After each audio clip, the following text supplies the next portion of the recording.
Welcome to my baking aisle. Let's bake gingerbread cake. You're going to begin by finely chopping 25 grams of fresh ginger. If you don't like ginger bits in your cake, you can totally skip this step.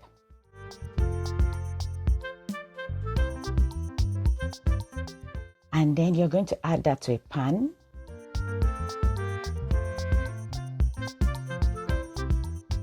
Then add 30 grams of sugar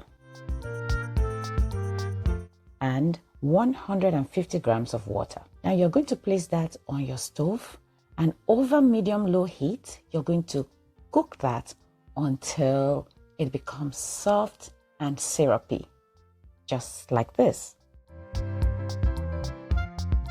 In that same pan, you're going to add 90 grams of treacle,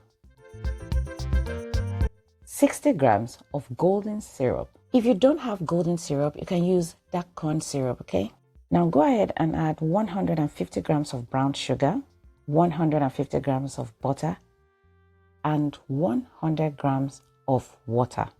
Take this back to your stove and warm it until the butter melts. This should not come to a boil.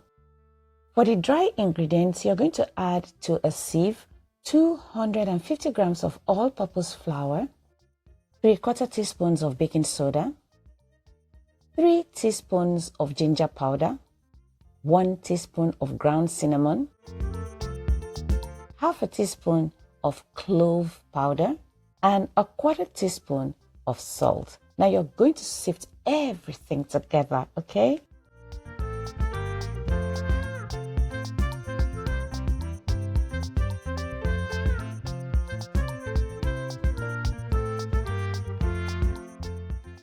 And from now on, things are just so simple. You're going to pour the wet ingredients into your dry ingredients bowl, and you're going to mix everything until it is well incorporated.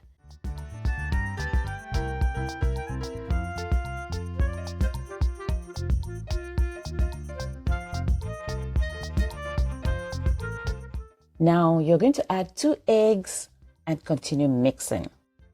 Now, optionally, you can bake it in this color, but if you want it to be a darker color like I like mine to be, you can add 1 teaspoon of black cocoa powder. Now, if you don't have black cocoa powder, you can add 1 tablespoon of cocoa powder, okay?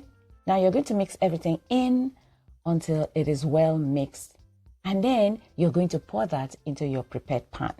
Guys, you're going to bake this in your oven that is preheated at 350 degrees Fahrenheit, and you're going to bake it for about 35 minutes until you insert a skewer and it comes out clean. And guys, this is what you have. Just look! This is so delicious. I served this over the holidays, and I can tell you it was one of the holiday favorites. People loved it. I did not even have 1 single crumb left. Guys, thank you so much for watching the video to the end. And if you've not already subscribed, please consider doing so. Don't forget to like this video. And of course, I'll see you in my next one. Thank you. Bye.